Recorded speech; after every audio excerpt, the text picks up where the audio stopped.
Hi, this is Lance Wallnau with your prophetic update on the news this week. Now, here's some stuff I know that you probably haven't heard. As you know, President Donald Trump is continuing to fulfill his prophetic mandate as the Isaiah 45 wrecking ball. I want to remind you what it says in Isaiah 45 for the 45th president. This is just that unusual coincidence, happens to line up with his presidency. Verse 2 says, I'm going to go before you and make the crooked places straight. First verse says, I'm going to subdue nations. So whether Donald Trump wants to do it or not, he has been given the task of an alignment of nations. We don't know how long God's intervention is going to be taking place. You're watching the left go crazy and crazier all the time. So clearly, there's something happening in the spirit realm that is just creating all kinds of convulsions. But the thing started, remember when it started? It started with the president's decision, not just the first time, but the second time, to take the initiative on these strikes on certain Syrian targets. And what that did was that sent a message. The first time, it sent a message globally. This is a president who's willing to act. The second time he did it, it literally shook Korea and China into a realization that they cannot afford to play chicken with Trump on the issue of North Korea, especially with Chinese negotiations going on behind the scenes regarding the tariffs. So you have this economic issue going on. Now, the 70th year of Israel comes around. And after the Syrian shakeup, boom, suddenly the president decides he's going to do something else. Every other president talked about doing since 1960, but never did, and that is move our embassy to Jerusalem. What does that do? It acknowledges Jerusalem as the capital of Israel, and in that statement, it acknowledges the right of Israel to exist as a modern nation state with a capital in Jerusalem. The moment the president did that, Guatemala began to do it. Other nations have started to follow. There's the Trump Cyrus coin, which I'm getting these constantly. I just got another one today. Because the Sanhedrin in Israel is recognizing that it was after 70 years of captivity in Babylon that Cyrus of old made the decree that the Jews could return to their city of Jerusalem, begin to rebuild. And it's 70 years after David Ben-Gurion had issued the Declaration of Independence, believe it or not, that's what it's called, for Israel. 70 years later, boom, Cyrus Trump comes along, makes a decree, and indeed, he is, as I prophesied in 2015, he will be likened unto Cyrus. So now, what is equally interesting, and I said there's news you haven't heard before, and I'm going to tell you what it is right now. 70 years since the division of Korea, North Korea, and South Korea. Did you know that? Did you know that right now we're coming up on the anniversary of the 69th to 70th year of the formation of Korea? So these 70s are a fascinating cycle because they speak of a whole generation. And so now something has changed. And I was told today by one of my staff that Chris Valentin had prophesied there would be a change of heart in the president of North Korea, Kim Jong-un. Well, the summit is on and the meeting is on. And I'm going to tell you something.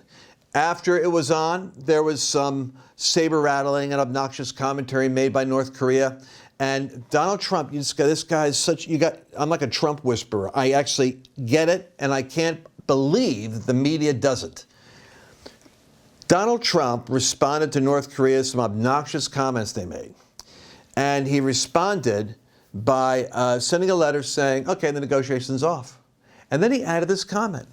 I noticed a change of attitude after he met with China. What was Donald Trump saying? He was signaling on the economic front, which is the one that China cares about. I think we were making progress till he talked to you.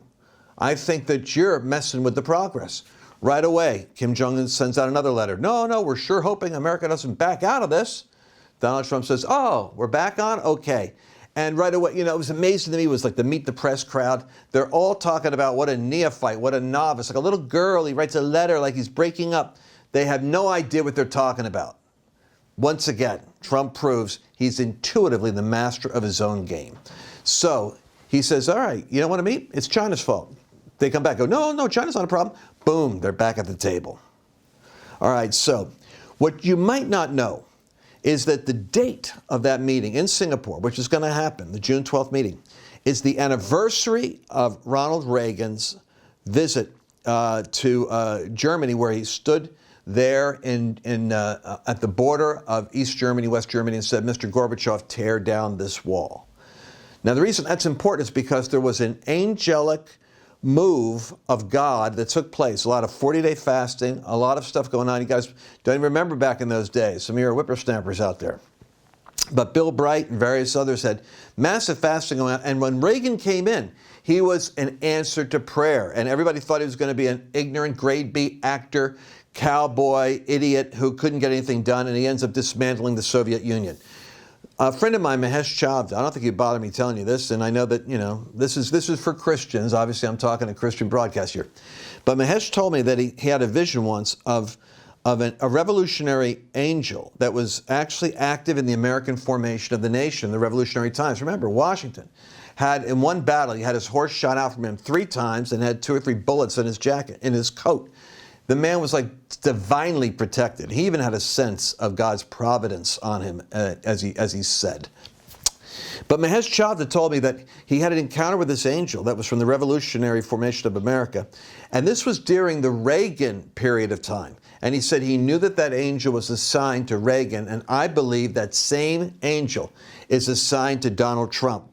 I don't know if the name of it is, Liberty or whatever, but there's an angel that has been assigned, which represents, of course, a whole army of spiritual forces.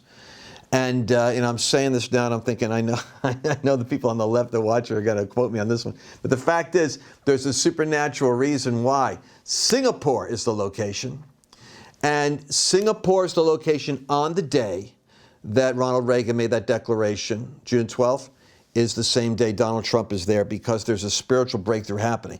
But most people don't know, and you should know, is Prayer Mountain. The South Koreans have been praying. Young Cho, what is probably still to this day a 1 million-member largest megachurch in the world in Seoul, Korea, they have a mountain where they pray from like 5 o'clock in the morning, 4 o'clock in the morning, and they have these little grottos where they just kind of go in and they cry out. My friend Dave Yarnes went there a little while ago. He told me about it. You just go into these little cubby holes and you pray and cry out to God. There's been a mountain of prayer going up night and day for 40 years for this reconciliation with North Korea. I mean, it's an amazing thing when you're around these people. They cry for reunification. So we're going to see, I believe, an amazing revival in North Korea. Another reason why we have to constantly be intersecting, folks, prayer and deep, profound thinking. And we Christians have just got to stop trying to figure out, let me put it this way, stop looking for a revival, awakening solution to complex problems. If you've got a complex problem in your business, you need to pray through and get God's wisdom. The answer isn't just the pray through, it's the wisdom. And so we need to see this intersection of prayer and policy.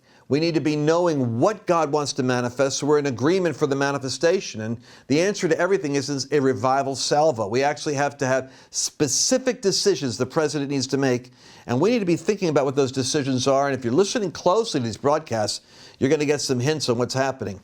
We're in a war right now. It's economic and it's technological between the East and West. America has a GDP about twice the size of China. But America's debt is so great, China holds $1 trillion of it. My friend Rick Joyner puts it this way: there have been periods of time when history was determined by religious conflict, then it was military conflict. Now we're going to economic conflict. And right now, this president happens to hold the cards. He is here, celebrating. There's Paula White and some friends of mine. He was celebrating the empowerment of the church community to begin to innovate, to get access to resources to turn around cities and communities. We've got to move fast on this stuff. Most of us aren't even engaged in this, but the window's there with this strongly supportive president. Orwell put it this way: he said, "The further a society drifts from the truth, the more it will hate those who speak it." And you're seeing that all over the country as the resistance movement rises up. And you're going to see it continuously in the race issues, in the immigration issues, in the white supremacy issue, which is the flip side of the race issue. You're going to see it in various other forms of conflict because the way that the enemy is trying to destroy America is by creating divisions between people groups and then mobilizing those people groups into masses of angry discontent, which is what's going to happen in November in the midterms unless these sedentary people of God are aware of what's happening and show up. We are literally living, I believe, like in that period of time when the Lord's patience was at work because of the harvest and the building of something. I believe God is building his kingdom. I believe the church is being built. I think the doors are opening to nations. And we should be taking a look in some Bible studies coming up on as it was in the days of Noah, because that's the days we're in right now. And I want to talk about the 7 characteristics of how to build a boat that floats by understanding the age you're in, and then how to align with the activity of God, because this is the hour of revival and reformation. Reformation is where revival goes into institutions and you actually start to intersect the powers that be. But we'll talk some more about this in a later broadcast.